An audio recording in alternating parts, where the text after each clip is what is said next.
या बूढ़ी भैंस नहीं दिखाई देगी, क्योंकि वो सीधा कत्ल खाने जाती है। बहुत सारे लोग बोलते हैं कि एक कम्युनिटी के लोग काटते हैं, बट भाई बेचता कौन है? जो अगर कोई काट रहा है तो बेचने वाला भी तो इक्वल कसूरदार है कि नहीं? अगर आप ह्यूमन से कंपेयर करो तो उसको आईवीएफ के हिसाब से कंपेयर करेंगे।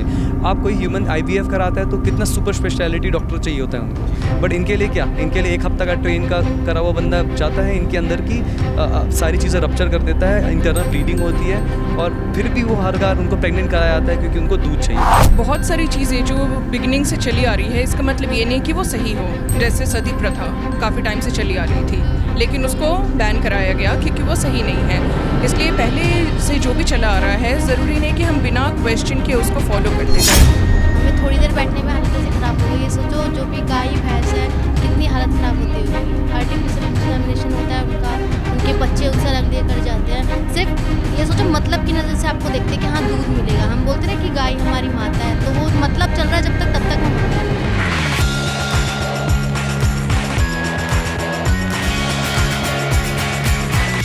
नमस्कार दर्शकों, आपने देखना शुरू कर दिया भैया जी गजब और मैं हूं जितेश मिश्रा। हमारे समाज में लगातार जानवरों के साथ जो बर्बरता हो रही है वो दिन प्रतिदिन बढ़ती जा रही है।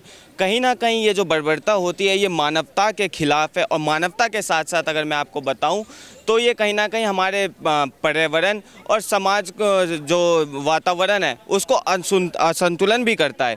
इसी को लेकर आज यहाँ पे जंतर मंतर पर एक जानवरों के प्रति दया याचिका दिखाई जाए। किस तरह से एक टीम है, मर्सी फॉर एनिमल्स नाम है इनके फाउंडेशन का, और इनके द्वारा जिस तरह से जानवरों पर लगातार जो बर्बरता होती है, मानवता का जो हनन हो रहा है, उसको रोकने के लिए ये यहाँ पे एक सभा है, एक प्रोटेस्ट किया गया है। और किस तरह से जब अगर देखिए कहा भी जाता है कि अगर आपको एक चिकन खाने में बड़ा, जो लोग खाते हैं उनको बड़ा स्वाद आता है, पर जब वो चिकन की तरह एक बार पिंजरे में रहकर देखें तो उन्हें पता चलेगा कि कितना दुख, दर्द, पीड़ा होता है वहाँ पे।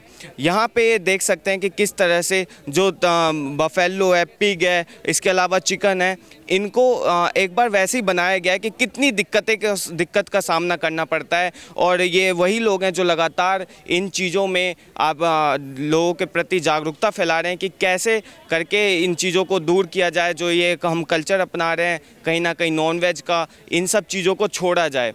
आज दिल्ली में गर्मी भी बहुत ज़्यादा है, और इस बीच जिस तरह से ये लोग हमें जागरूक करने के लिए लगातार मेहनत कर रहे हैं,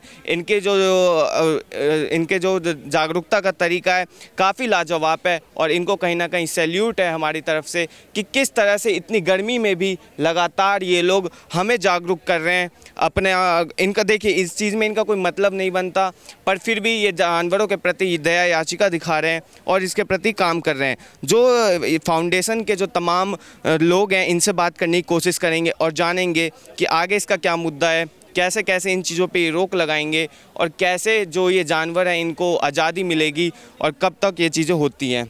नमस्कार सर। नमस्कार। आपका नाम? लोकेश जैन। आपके फाउंडेशन का नाम?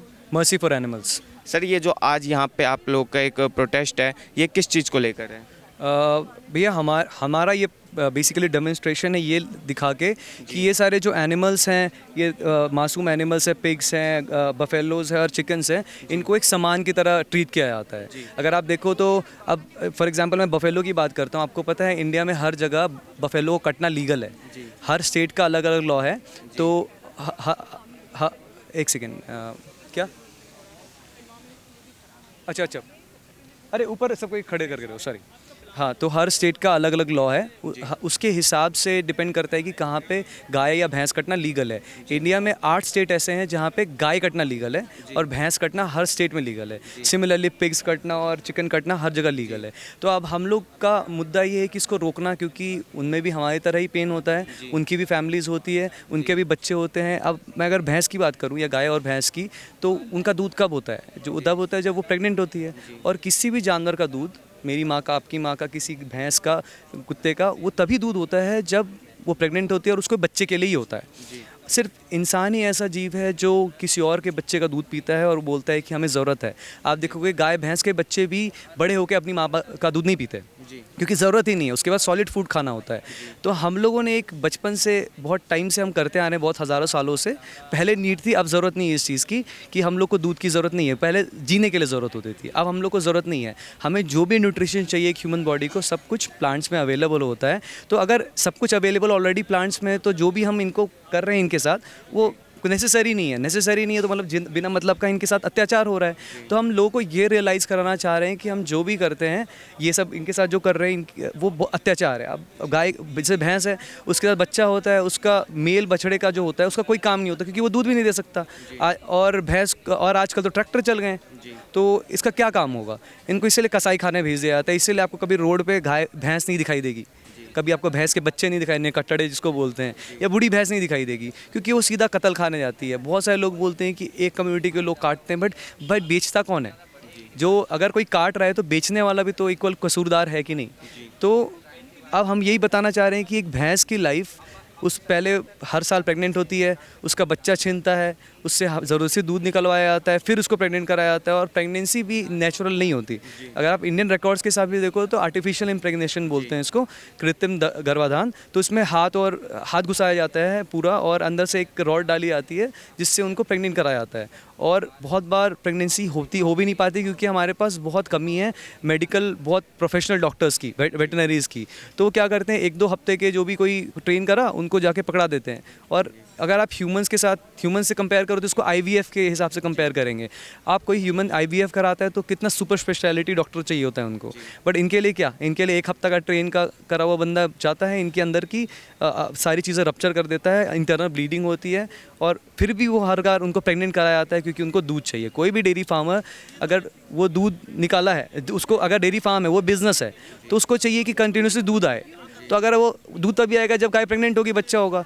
और नेचुरली गाय भैंस जल्दी इतने फ्रिक्वेंटली मेट नहीं करती, बट अगर उनको हमेशा दूध चाहिए तो हमेशा प्रेग्नेंट होनी चाहिए। तो जैसे ही प्रेग्नेंट होती है, बच्चा होता है, उसको फिर से प्रेग्नेंट कर दिया जाता है।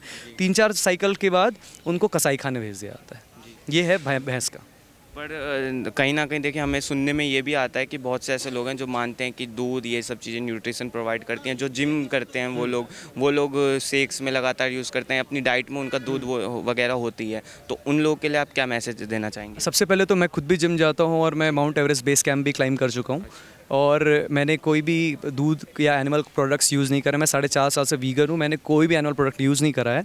तो ये चीज़ है बात कि हर चीज़ में न्यूट्रिशन होता है। अगर आपकी इंसान का मीट भी खाओगे तो उसमें न्यूट्रिशन होता है, बट ये जस्टिफाई नहीं करता कि आपको खाना है कि नहीं। अब बात है कि अब ह्यूमन की नीड्स कैसे पूरी होगी, ये एक मेन मुद्दा है। तो इसके लिए आप क्या कर सकते हो कि हमारे पास जो भी, हम ये नहीं बोल रहे आपको कुछ अलग से खाने के लिए, हम बोल रहे हैं आपके पास जो घर में दाल चावल, हमारी इंडियन डाइट अगर अच्छे से प्लान करी जाए तो बहुत डाइवर्स है। हमारे में बहुत ग्रीन सब्जियाँ खाई जाती है, सारी कैल्शियम की चीज़ें खाई जाती है, सारी हरी सब्जियों में कैल्शियम होता है। प्रोटीन की बात आती है तो राजमा, छोले, दाल, सब में प्रोटीन होता है। सोया बीन्स जो होती है, सोया की बढ़िया होती है, 50% प्रोटीन होता है। तो 50, वो सस्ता भी पड़ता है, 10-20 रुपये में आपको 50% प्रोटीन होता है। और एक और बात कि लोगों को ये पता ही नहीं कि कितना प्रोटीन की ज़रूरत होती है। ये बस ट्रेंड से चलता आ रहा है कि हमें प्रोटीन चाहिए, तो वो कुछ भी खा रहे हैं। वो लिटरली उबला हुआ चिकन खाते हैं जिसको प्रोटीन चाहिए होता है। तो ये कहीं से भी, मतलब आप देखा जाए तो अपने लिए, और इस सेंस में हम क्या कर रहे हैं कि अपने लिए सोच रहे हैं कि हमें ज़रूरत है। भाई जिम जाके अगर मान लो जिम की ज़रूरत भी, सबसे पहले तो जिम की ज़रूरत नहीं होती किसी को, वो तो हम अपने लिए कर रहे हैं ना, अपने आप को इन्हांस करने के लिए। तो अब ऐसे तो लोग स्टेरॉइड्स भी लेते हैं, वो तो ज़रूरत नहीं है ना, वो भी अच्छा आपकी बॉडी फुल आता है। तो उस कॉन्टेक्स्ट में, और उसके बाद आप न्यूट्रिशन के लिए हज़ारों चीज़ें हैं इंडियन डाइट में। उसके बाद जैसे सोया चंक्स बताया मैंने, ऐसी सोया मिल्क भी बनता है घर पे, तो मैं खुद से घर पे बनाता हूँ। बाज़ार का महंगा है, मैं मानता हूँ, क्योंकि बहुत सारी मार्केटिंग की चीज़ है, बट घर पे मेरे को 10 रुपये लीटर पड़ता है। तो ऐसे कर आके टोफू होता है, उसका ऑल्टरनेटिव, जैसे अगर आप पनीर होता है तो सोया पनीर होता है, वो पनीर से हाफ प्राइस का है अभी मार्केट में। तो न्यूट्रिशन की कोई कमी नहीं है, आप प्लांट से खाते हो तो। बट ये बात है कि कल्चर चलता आ रहा है, तो हमें वही फॉलो करना। हमारे समाज में मैम एक जानवरों के प्रति जो लगातार बर्बरता दिखाई जाती है, और कहीं ना कहीं ये मानवता का हनन ही है देखा जाए तो जो ये लोग ऐसे चीज़ें कर रहे हैं, जो कत्ल खानों में जानवरों को भेज रहे हैं, उनको आप क्या कहना चाहेंगी, क्या मैसेज देना चाहेंगी? देखिए, अगर हम पशुओं से आया हुआ कुछ भी, जो भी हम पशुओं से ले रहे हैं, हम उसको तत्काल रूप से बंद कर दें तो ये इमीडिएट बंद हो जाएगा, क्योंकि सब डिमांड और सप्लाई से जुड़ा हुआ है। लोग डिमांड कर रहे हैं मांस की, दूध की, अंडों की, तो उन्हें आर्टिफिशियल इंसेमिनेशन कर करके उनको जबरन माँ बनाया जा रहा है, उनके हमें बच्चों को खाया जा रहा है, उनके बच्चों से अंडे लिए जा रहे हैं, उनका दूध लिया जा रहा है जो उनके बच्चों के लिए है। हर माँ अपने बच्चे के लिए तो दूध बनाती है। हमने कैसे मान लिया कि गाय हमारे लिए दूध देती है, भैंस कैसे हमारे लिए दूध देती है। अब जंगलों में भी तो जानवर हैं, बच्चे पैदा कर रहे हैं, उनके बच्चे दूध पी रहे हैं, तो वहाँ तो हम नहीं जाते ना। यहाँ हम एक्सक्यूज़ देते हैं कि वो दूध नहीं निकालेंगे तो वो मर जाएगी और दूध ज़्यादा आता है। तो ऐसा नहीं है, हम उनको ऐसा खाना खिला रहे हैं, हम उन्हें ऐसे इंजेक्शंस लगा रहे हैं और इतनी मिलावट कर रहे हैं हर चीज़ में। आप आज देख रहे हो कि घी की मिलावट आ रही है। आपको क्या लगता है कि जो हम घरों में घी खा रहे हैं वो चर्बी वाला घी नहीं है? सब वही तो खा रहे हैं। तो हमें क्या ज़रूरत है ऐसी चीज़ों की जिसे हम खा रहे हैं और बीमार भी हो रहे हैं, जिनके ऊपर कोई कानून नहीं है, कोई मिलावट पे कोई कानून नहीं है। तेल से, सरफ से दूध बनाया जा रहा है, इतनी मिलावट है। तो हमें क्या ज़रूरत है इन सब चीज़ों की? मुझे लगता है कि हमें ये सब तुरंत बंद करना चाहिए। हमें नेचर के बारे में सोचना चाहिए, अपनी हेल्थ के बारे में सोचना चाहिए। एनिमल्स के बारे में तो कोई सोच ही नहीं रहा। मैं कह रही हूँ आप एनिमल्स के बारे में मत सोचो, अपने बारे में तो सोचो। हम एनिमल्स के बारे में क्या सोच रहे हैं? हम उनको जीव ही नहीं मानते। हमें लगता है कि हम ताकतवर हैं, हम सबको कैद कर रहे हैं, किसी का दूध ले रहे हैं, किसी का मांस ले रहे हैं, किसी के अंडे ले रहे हैं, किसी को चमड़ा पहन रहे हैं। हम किसी को तो छोड़ नहीं रहे ना। तो ये हम मैसेज देना चाहते हैं सरकारों को कि ये सब लिए बिना भी बहुत अच्छा जीवन शैली जी जा सकती है। तो हमें ये अत्याचार करने की ज़रूरत क्यों है? आप क्यों नए नए कत्ल खाने खुलवा रहे हो रोज़, और क्यों आप रोज़गार के नाम पे मासूम जीवों को तड़पा रहे हो? क्योंकि हम इसलिए कर पा रहे हैं क्योंकि हम उनकी जगह पे नहीं हैं। अगर हम उनकी जगह पे हों, फिर आप बताओ, आप भैंस का जीवन हो, आप एक बच्चे को देख भी नहीं पाओगे ठीक से, और आप दूसरे बच्चे आपके पेट में डाल दिया जाएगा और वो बच्चों को भूखा मारा जाएगा। आप माँ खुद देख रही है कि मेरे बच्चे भूखे मारे जा रहे हैं। वो बच्चे भूख से मर रहे हैं जिनके वो बच्चे हैं, जिनको वो दूध है, और हम दूध पी रहे हैं। स्टार्टिंग में 2 से 3 दिन ही उनको पास रखा जाता है, फिर माँ बच्चों को अलग कर दिया। 2 दिन भी नहीं, कुछ मतलब पैदा होते ही उनको माँ से अलग कर दिया जाता है। कई बार तो बच्चों को दूध की बूंद तक नहीं दी जाती। और उनको मारने का तरीका आप देख लोगे ना, आप कहोगे कि इंसानियत नाम शब्द है भी कुछ या नहीं। उनको जिंदा दफनाया जाता है, उनको पहाड़ों से फेंका जाता है, और जहाँ पे ये सब नहीं कर सकते ना, कुछ दिन होने के बाद सड़कों पे दौड़ा दिया जाता है, जहाँ पे वो एक्सीडेंट होता है उनका, और वहाँ पे वो मरते हैं भूखे, माँ करते हुए सड़कों पे घूमते हैं। पर हम पूरी तरह इसको नज़रअंदाज किए जा रहे हैं। हमारे अंदर ममता ही ख़त्म हो गई है कि दया ही भाव बिल्कुल नहीं है कि हमें दिखते हैं वो सड़कों पर जीव, वो क्यों भटक रहे हैं।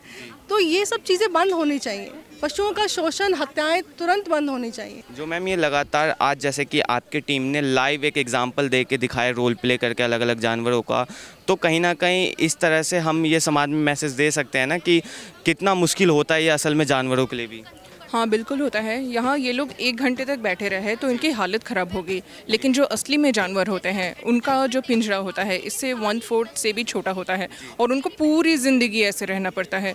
तो आप एक बार सोच के देखिए कि उनकी ज़िंदगी कितनी पेनफुल होती होगी, और हम सिर्फ 5-10 मिनट के लिए, 5-10 मिनट के टेस्ट के लिए किसी जानवर के साथ ऐसा शोषण करें तो वो जस्टिफाइड नहीं है ना, और हमें ज़रूरत भी नहीं है उसकी।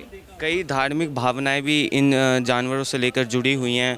कई लोग के यहाँ पे बलि की प्रथा है, या फिर बहुत से ऐसे त्यौहार हैं जैसे ईद वगैरह पे भी देखते हैं, वहाँ पे लगातार जो बलि होती है वो जानवरों की चढ़ती हैं। तो उनमें कहीं ना कहीं वो लोग कहते हैं कि नहीं, ये स्टार्टिंग से चला आ रहा है तो हम तो इसे करेंगे। उस पर क्या कहेंगे आप? बहुत सारी चीज़ें जो बिगिनिंग से चली आ रही है, इसका मतलब ये नहीं कि वो सही हो। जैसे सती प्रथा काफ़ी टाइम से चली आ रही थी, लेकिन उसको बैन कराया गया क्योंकि वो सही नहीं है। इसलिए पहले से जो भी चला आ रहा है, ज़रूरी नहीं कि हम बिना क्वेश्चन के उसको फॉलो करते जाएं। अगर कोई चीज़ गलत हो रहा है तो हमें उस पर सवाल उठाना चाहिए। अगर भगवान आपको खुद आकर कभी नहीं कहेंगे कि इनकी बलि दो, इन मासूमों की बलि दो मेरे लिए। Hello ma'am. हेलो। आपने अब आज बफेलो का रोल प्ले किया। हाँ जी। मैम ये कितना सफोकेटेड था आपके लिए? बहुत ज़्यादा। हम थोड़ी देर के लिए ऐसे बैठे थे, ऐसा लग रहा था जैसे पता नहीं सांस नहीं आ रही हो, बहुत ज़्यादा सफोकेशन हो रही थी, पसीने से हालत ख़राब हो रही थी। मतलब हम जिस थोड़ी देर के लिए वहाँ पे बैठे हैं, हमें नहीं पता उसके पीछे का कितना, मतलब हम वो फील भी नहीं कर सकते, इतना ज़्यादा हद तक वो क्रुएल्टी होती है। मतलब हर रोज़ आप ये सोचो जैसे आए हो आपको वैसे ही जाना है। मींस आपके पास कोई भी सहूलियत नहीं है, आपको कुछ अच्छा ये नहीं है कि कुछ अच्छा प्रोवाइड हो रहा हो। जैसी परेशानी में हो वैसी परेशानी में आप जाओगे। हमें थोड़ी देर बैठने में हालत ऐसी ख़राब हो गई। ये सोचो जो भी गाय भैंस है कितनी हालत ख़राब होती होगी। आर्टिफिशियल इंसेमिनेशन होता है उनका, उनके बच्चे उनसे अलग लिए कर जाते हैं। सिर्फ ये सोचो मतलब की नज़र से आपको देखते हैं कि हाँ दूध मिलेगा। हम बोलते हैं कि गाय हमारी माता है, तो वो मतलब चल रहा है जब तक, तब तक वो माता है। उसके अलावा तो बस ऐसी है वो। फिर खुलेआम छोड़ दिया जाता है जब दूध देना बंद कर देते दूध नहीं देती तो जस्ट वो वेस्टेज है, डेयरी इंडस्ट्री के लिए वेस्टेज है कि बस उन्हें कत्ल खाने भेज दिया जाए, लेदर निकला जाए उनसे, बस उनकी हड्डियों से अलग अलग चीज़ें बनी जाए, अदरवाइज़ उनका फिर कोई काम नहीं है। वो रिश्ता जो बना है ना माँ वाला, वो मतलब का बना हुआ है। जो हम देखते हैं ना, हमें एडवर्टाइजिंग में बहुत ज़्यादा बच्चा दूध नहीं पी रहा, माँ बच्चे के पीछे जा रही है, बहुत हैप्पी हैप्पी सब कुछ दिखाई देता है, बट एक्चुअल में इतना कुछ है नहीं।